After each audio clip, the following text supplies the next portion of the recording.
Lori, why? I didn't lie!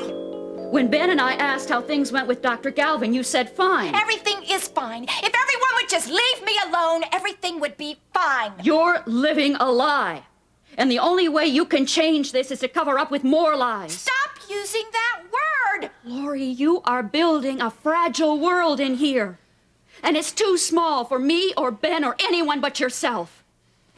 And these memories. You won't even let your own child into this world. Thank you, Mom. You have given your sermon for the day. Fine. You push me out.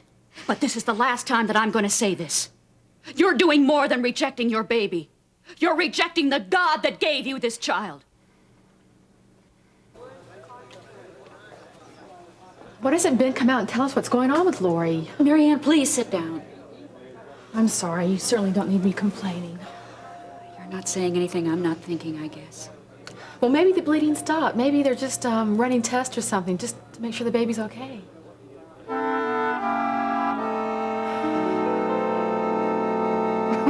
Babs, that's easy for you to say. No, I really think he has the best of intentions with the video equipment. Yeah, well, it's computers and that kind of thing, too. But, well, I know he's taking him to the college and things like that, but still, I just want to spend time with him myself. Yeah, well, I know. I'll try. We're home, Mom. Hey, I gotta go. Let's talk to you later.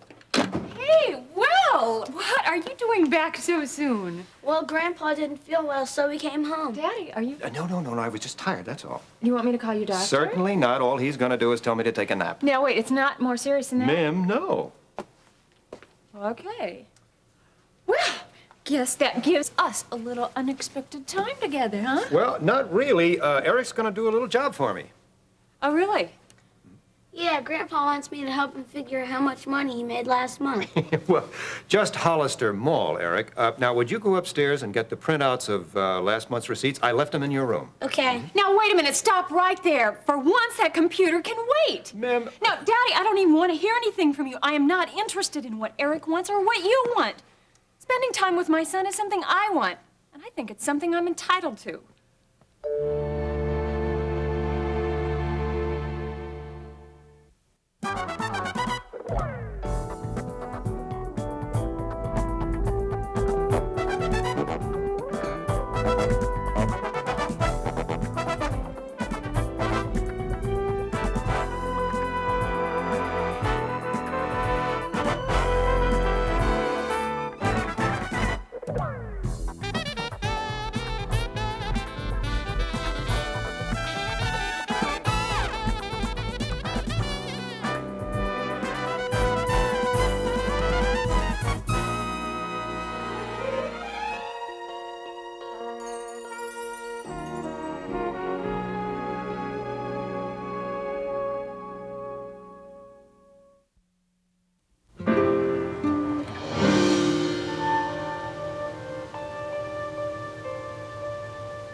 You don't have to be unpleasant about it, Oh, Mim. no, we're never unpleasant in this house, are we? No, we're always very proper and congenial, as long as you get your way. Right, Daddy? I haven't the slightest idea what you're Oh, talking about. no, of course not. Well, I'm sorry if I have to be unpleasant, because unfortunately, that's the only way I ever get a chance to see my son.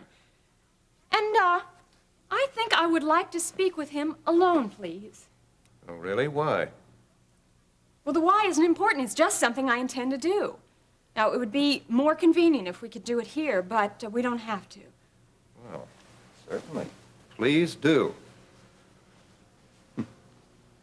You're really mad at me, huh? No, Eric, no. It's just that I wish you would be a little more considerate of my feelings sometime. I'm sorry. Well, come on. Let's have a little chat here, okay? You tell me, how was your visit to the college? We had a good time. I saw Dean Clark and Miss O'Connor. Oh, how nice. They say hello. Well, you'll have to say hello to them, too, if you see them again. You tell me exactly what happened to your grandfather? You mean about his not feeling well? Right. Well, we were standing in line at the planetarium, and he asked me if I minded if we went home. Well, why? Did he seem like he was in pain? You really love him, huh? Yes, I do. Yet you fight a lot? Well, in our case, I think it's just a sign, Eric, that we care enough about each other's feelings that we need and want to work things out. That's not what it meant with you and Dad. No. No, it didn't. Do you think you'll ever marry him again? Oh, Eric, I don't think so. But see, this is really part of what I wanted to talk to you about. You know, from your father's phone call earlier, I'm sure that you figured out that he doesn't really like the idea of you being here. Yeah? Well, even though he feels that way, I'm sure that even he realizes that what's really, really important is whether or not you like being here. So do you? You know I do. Oh, I'm glad to hear that. I really miss this place. Enough to want to live here permanently?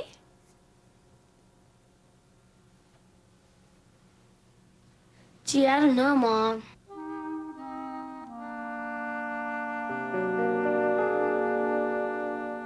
I went out last week and I bought the cutest little sunsuit.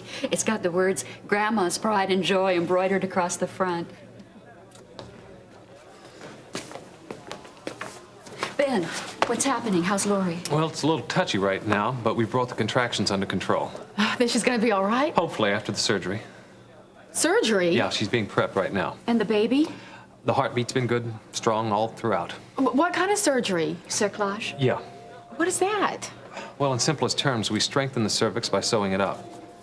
Is it a serious operation? When it involves any other patient but your wife, no. It only takes about 20 minutes or so. Listen, Joe Gabriels is finishing up a TAH down in number 6. Marge is going to do Lori in there as soon as he's done. Oh, good. I'll get Allison to scrub. Okay, thanks. And he says he's going to stick around and assist. Well, do you think we could make a bigger production out of all this? It's a minor procedure, and look at us. Look, that is my daughter and my grandchild. At this point, even if it was a hangnail, I'd bring in the best specialist from Europe. And how's Lori taking it? Well, she didn't take it too well. I tried to convince her that everything's going to be fine, but she didn't buy it.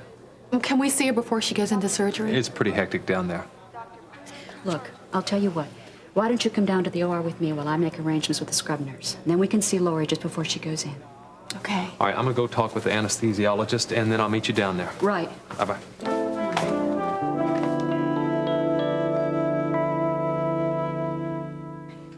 Am I permitted to return? Well, what do you think, Eric? I think we should let him in. Oh, thank you both very much. Oh, come on, Daddy, lighten up. Oh, I'll try. Wait, you aren't going to work there. I thought you were going to rest. Oh, this little bit of work will be restful. Oh, confound that woman. How can she be so incompetent? Daddy, what's wrong? Well, I'm missing an important file. I told Mrs. Van Winkle to put it in my briefcase. Mrs. Van Winkle? What happened to Brooke Collier? Oh, she got married and, of course, had to go on a honeymoon. Well, that's nice. No, it isn't, because the agency sent me an incompetent. You know, I might just be able to catch her at the office. I rather doubt it. It's past 5:30. Well, Mim, it's barely 3. No, Daddy, you left for the college at 3, remember? Well, I guess my watch is stopped. What time is it, Eric? You know, what you were saying about having a difficult time with this new woman. Well, if that's the case, why don't I come on down to the office and give you a hand? Well, we tried that once before with some rather disastrous results, remember? Eric? Just a second, Grandpa. Yeah, but Daddy, that was some time ago, and now that I have worked at the OPD, I think I've gotten pretty good. I don't need pretty good. I need perfect. Yeah, but still, until she comes back, don't you think I could be a help? I don't know. Eric? I can't find it. I've lost my watch, Grandpa.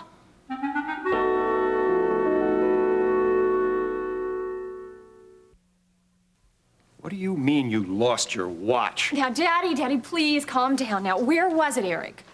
In his pocket. I told you to be more careful. Don't be mad at me, Grandpa. Daddy, now, please, Eric, why weren't you wearing it? Because the band was too loose, remember? You know, I told you that I should have kept it. Eric, when did you take it off, honey? In the huddle, we went there for soda. And that's the last time you remember seeing it? Yeah. I'm sorry, Grandpa. Yeah, I realize that, Okay, but... okay, let's just leave it at that. Now, how about the car? Couldn't it be there? I hope so. I'll go check. Okay, good. Daddy, darling, I realize how upset you are, but please please don't terrify the boy. I mean, it's only a watch. And the Mona Lisa was only a painting. Do you realize the trouble and the expense I went to get that thing? Yes, yes, I realize it was difficult, Daddy. Mim, do you realize that is a miniature television set? I know what it is, Daddy. Well, the man I got it from, Mr. Teshugawa, is going to come to this country this week. And what am I going to say to him? Well, why on earth would you owe him an explanation? Well, he'll want to know whether Eric liked the watch or not. Oh, I'm surprised you'd have any qualms about lying to him. Well, his tolerance of Americans at this moment is minimal at best. Well, Daddy, what's really important here is Eric. Now, if that watch is lost, he's going to be very, very upset, and the last thing he needs is a guilt trip laid on him by you. It's very obvious that you've missed the point of the whole thing. No, the point here, Daddy, is that people are more important than things. And I want to make that thought very clear here. You know, I think I'll call the restaurant. What's its name? The Huddle.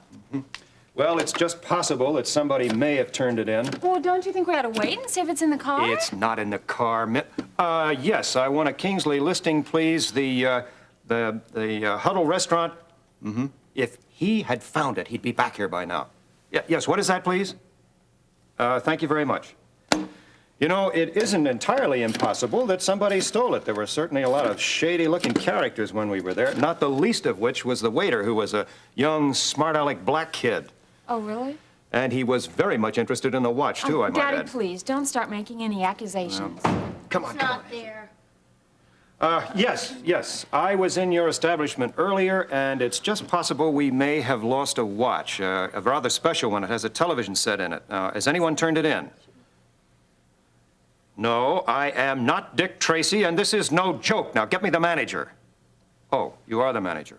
Well, fine. This was a young man, slender, black. He's not there, I see. Do you know his name? All right, thank you very much. I may be calling you. Well, he is not there. His name is Monk. And Eric, remember, he bumped into you just before we left there. And you know, I'll bet you he picked your pocket.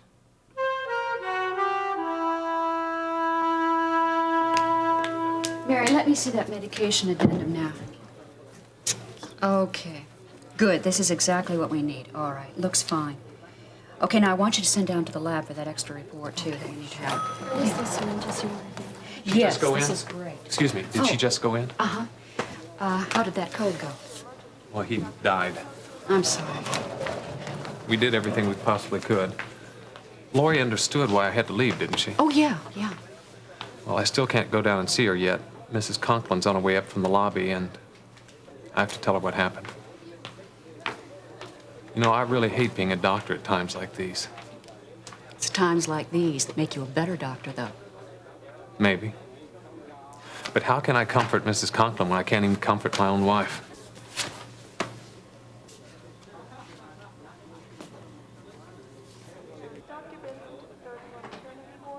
Ben, we're like gold that's tested by fire, remember? The fire burns away all the impurities, and what's left behind is more valuable, more refined. Yeah, but why does he have to use my child? Because that baby's one of the most precious things in our lives. And what God wants to give to us can only be gained at great cost.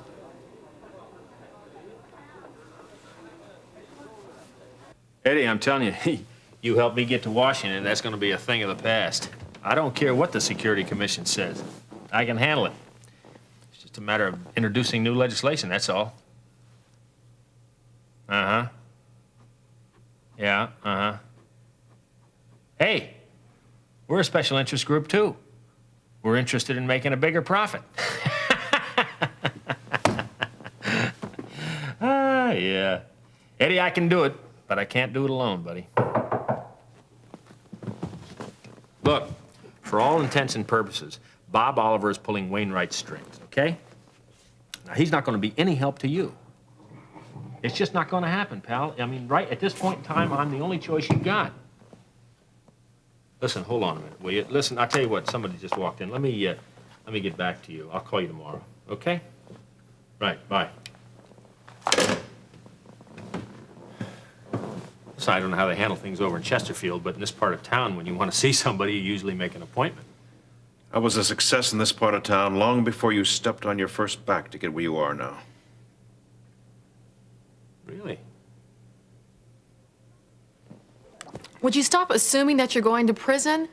Now, Sergeant Brubaker said he didn't know what effect your confession would have on turning state's evidence. It's not hard to guess.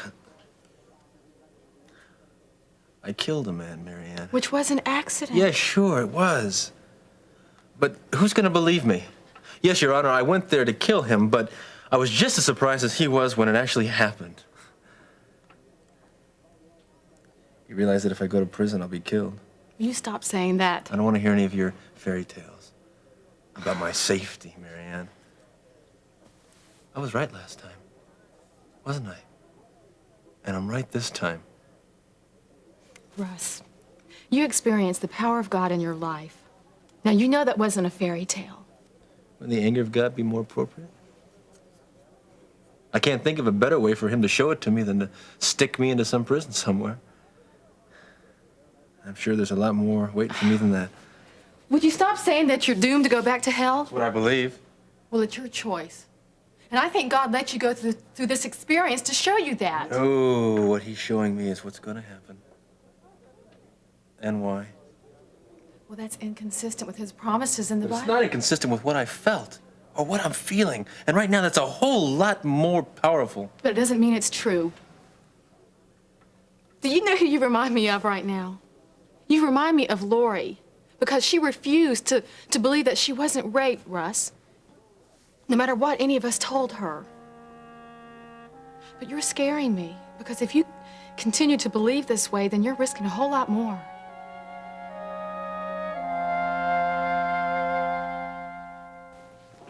I wasn't aware we had anything to talk about. Maybe if you thought real hard, you might come up with it. Yeah, maybe. But then if you told me, it'd save us both a lot of time, wouldn't it? I understand Kate got some flowers this morning. That's right. She was very appreciative, and of course she thanked me for them. Oh, why would she thank you when they were from me? Because they weren't from you. I sent them. I have a florist who assures me that's not true. Well, he's sadly mistaken. He told me he prepared the order himself and put a card in it. And he has a witness. His son made the delivery to a very distinguished man in a gray plaid coat. A nice coat, Lee. Thank you.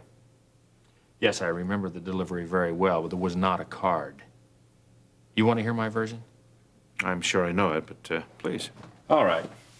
This morning I decided to order some carnations for Kate. Aren't roses more your style? Actually, yes, I true. sent Kate carnations for sentimental reasons.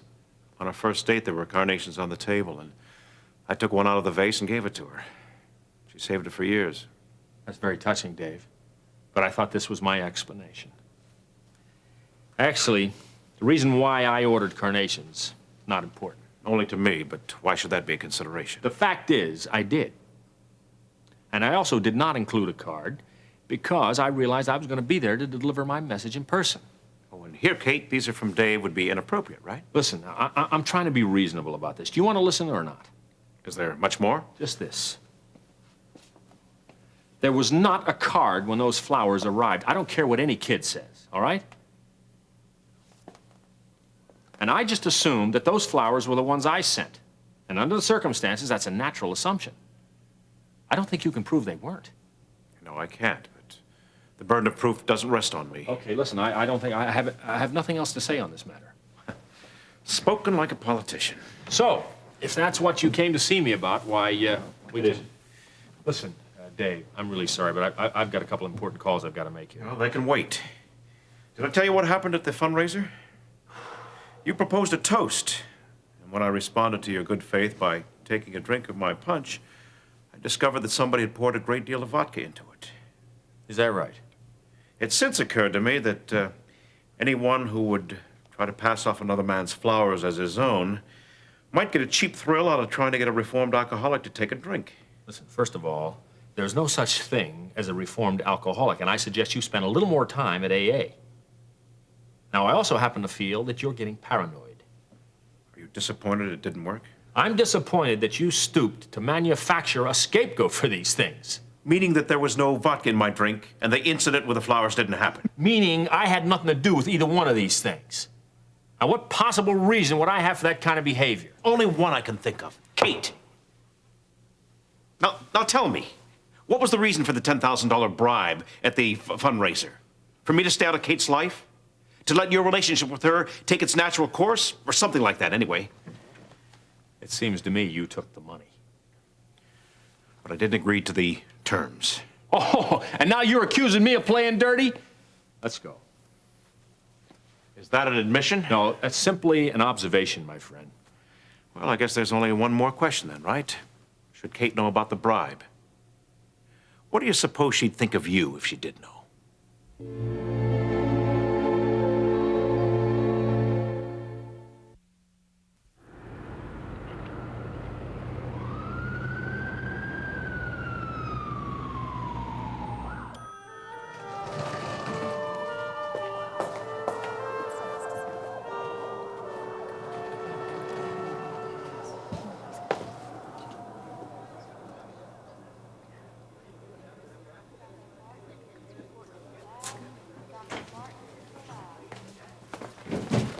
How did Mrs. Conklin take the news? Well, her son was with her, and that helped. But it's never easy. Has there been any word from Marjorie yet? No. Okay, Laurie should be out of surgery now. I think I'm gonna go down and see how things went. I think I finally have enough courage to be able to come with you. Okay. Oh, you're just the two I was looking How'd it for. go? How is it? It went beautifully, no complications. Oh, thank the Lord. Thank you, Marge. We really appreciate it. We're not out of the woods yet. I'm still really concerned about that tear in the uterine wall. If that ruptures, we're... It can't. It won't. Come on, Terry.